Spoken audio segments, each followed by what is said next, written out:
Kakek berumur 75 tahun yang kalian lihat ini mungkin terlihat seperti kakek baik-baik.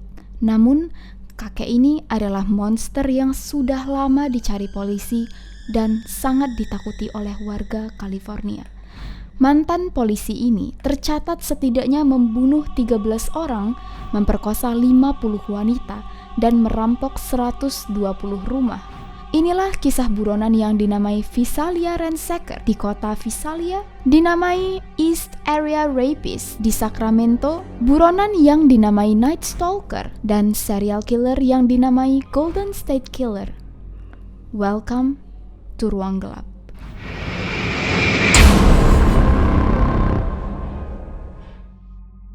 Pada 1973 hingga 1975, perampokan beruntun terjadi di Visalia dan membuat polisi sangat kebingungan dan kewalahan. Kejahatan ini dibilang sangat sempurna, tidak ada celah dan tidak ada petunjuk apapun yang bisa membuat polisi melakukan investigasi. Modus perampokan yang terjadi ini sangat terencana.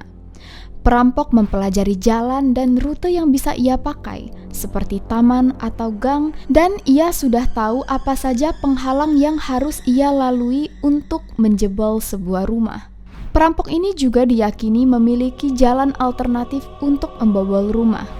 Ia biasanya masuk lewat jendela, tapi terkadang ia mematikan sistem pengaman di rumah itu dengan cara yang aneh dan unik, karena ia paham dengan sistem pengaman rumah. Jadi, apapun yang mencoba untuk menghalangi aksinya akan ia singkirkan terlebih dahulu sebelum melakukan aksinya, dan ia tidak meninggalkan sedikit pun sidik jari. Polisi mencatat ada 120 kasus yang terjadi dalam 2 tahun dan mereka yakin pelaku pembobolan ini adalah orang yang sama. Namun lagi, karena kejahatan ini bisa dibilang sangat sempurna, polisi tidak bisa melakukan apapun. Dan orang-orang mulai memberikan julukan pelaku ini sebagai Visalia Ransacker yang meneror kota Visalia dengan pembobolan, penguntitan, dan juga pelecehan seksual. Target korban Visalia Ransacker adalah wanita berumur 12 hingga 40 tahun. Pada 10 September 1975, Elizabeth Hupp yang berumur 16 tahun saat itu sedang tidur dan ia terbangun dan melihat seorang laki-laki asing ada di dalam kamar tidurnya. Laki-laki ini menggunakan masker ski dan tidak bisa dilihat wajahnya, namun laki-laki ini mencoba untuk menculiknya. Saat Elizabeth mencoba untuk menjerit, laki-laki ini mengancam akan membunuhnya kalau ia mencoba hal-hal yang aneh. Namun, tiba-tiba ayah Elizabeth Hupp yang bernama Claudie Snelling terbangun dan melihat si pelaku yang mencoba untuk menculik anaknya ini. Claudie mencoba untuk menyelamatkan anaknya dan pelaku yang panik menembak Claudie sebanyak 2 kali hingga laki-laki ini tewas. Lalu si penculik ini segera berlari. Laki-laki yang disebut-sebut sebagai Visalia Ransacker yang merampok, menculik, dan membunuh ini sebenarnya adalah Joseph James DeAngelo yang merupakan seorang polisi di unit perampokan di daerah Exeter yang cukup dekat dengan Visalia. Awalnya polisi memang sempat menaruh curiga bahwa kemungkinan pelaku yang melakukan semua tindakan kejahatan ini mungkin adalah orang penting atau orang yang memahami kasus-kasus kriminal. Namun mereka tidak memiliki satu nama pun untuk dijadikan tersangka. Nah, setelah adanya kasus pembunuhan ini, teror di Visalia tiba-tiba berhenti. Tapi kini kota Sacramento yang mulai mengalami teror yang sangat mengerikan. Dalam waktu 3 tahun, setidaknya ada 50 kasus perampokan dan pemerkosaan, juga disertai dengan 7 kasus pembunuhan yang tercatat. Warga yang diteror sangat-sangat ketakutan dan meskipun saat itu mereka tidak tahu siapa pelakunya, mereka yakin bahwa pelaku yang melakukan semua kejahatan ini adalah orang yang sama. Tapi saat itu mereka tidak tahu bahwa Joseph yang merupakan Visalia Ransacker merupakan orang yang sebenarnya juga menyerang mereka.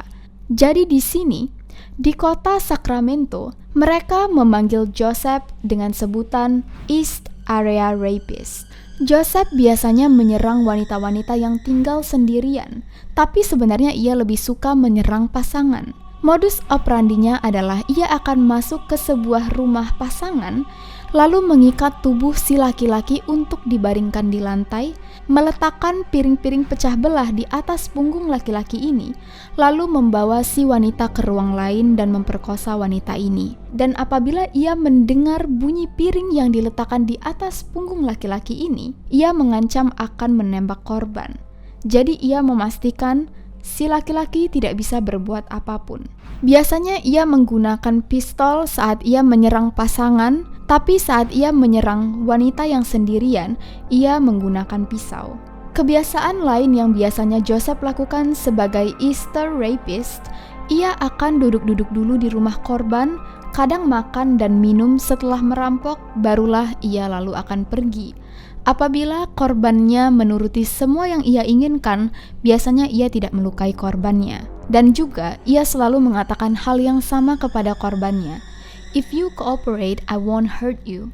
Kalau kalian mengikuti apa yang aku inginkan, aku tidak akan menyakiti kalian. Jadi semua korban yang bersaksi atas kejahatan si East Area Rapist ini memang mengetahui bahwa pelaku mereka hanya ada satu orang. Tapi pelaku ini sangat sulit untuk polisi tangkap. Lagi-lagi polisi merasa sangat kebingungan. Joseph ini sangat senang untuk membuat korbannya merasa ketakutan. Ia biasanya menguntit sang korban, menelpon mereka, namun tidak mengatakan apapun, untuk mempelajari kegiatan apa saja yang terjadi di dalam rumah di jam-jam tertentu dan siapa saja yang ada di dalam rumah itu. Bahkan setelah ia melakukan aksinya, terkadang ia masih menelponi korban-korbannya hanya untuk menakuti mereka. Ada juga korban yang sudah ia telepon sejak tahun 1977, namun baru melancarkan aksi perampokannya pada tahun 2001, 5 tahun setelahnya. Di sini lagi-lagi polisi berspekulasi mungkin pelakunya ini adalah seorang polisi juga.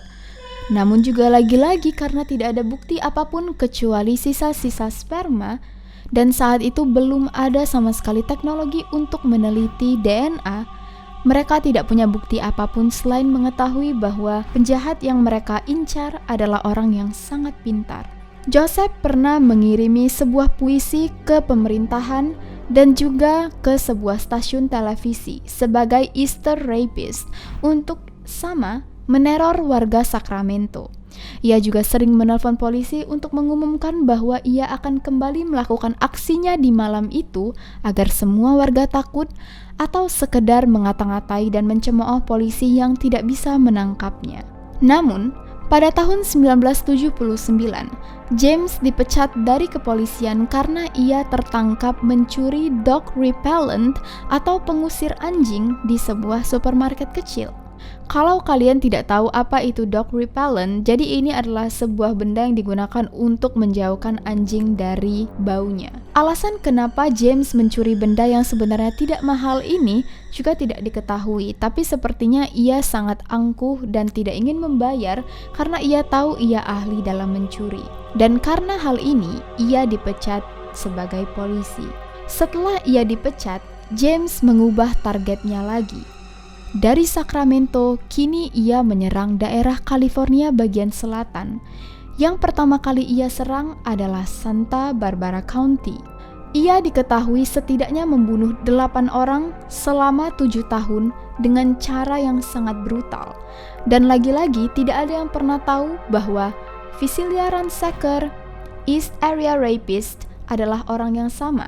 Dan kali ini, Joseph mendapati julukan baru, yaitu Night Stalker.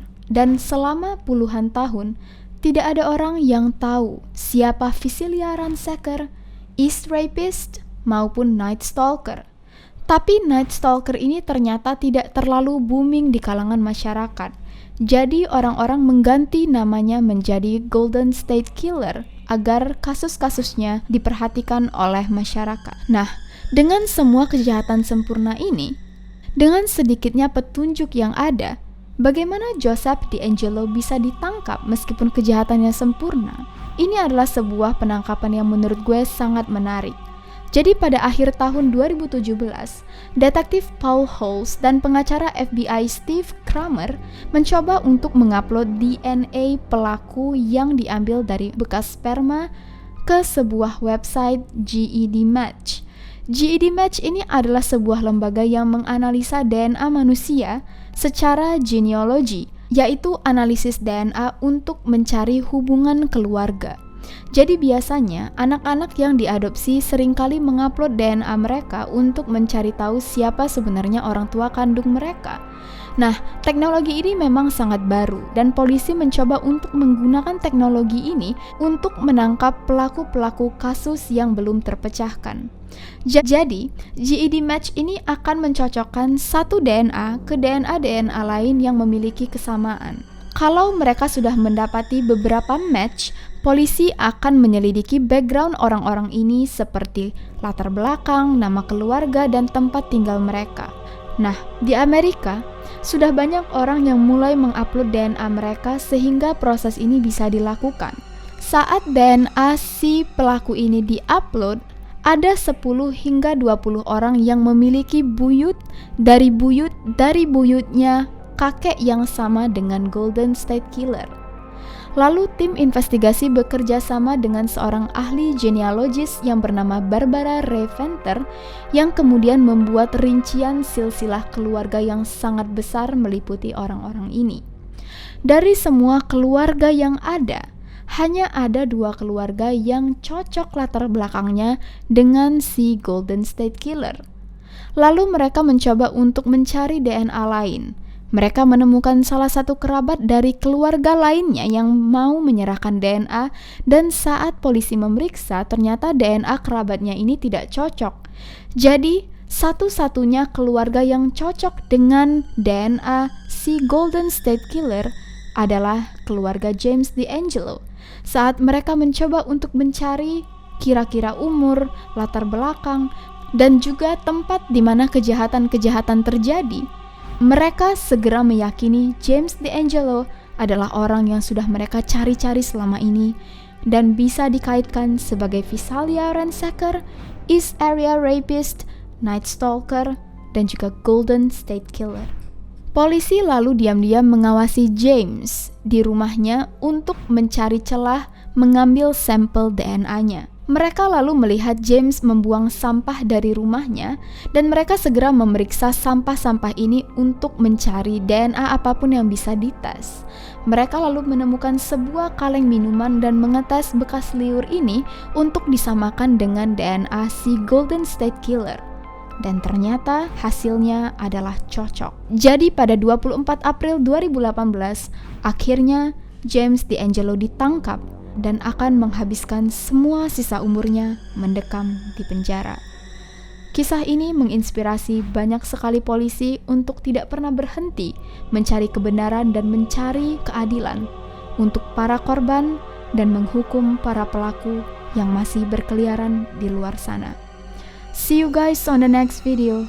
Stay safe and stay alive.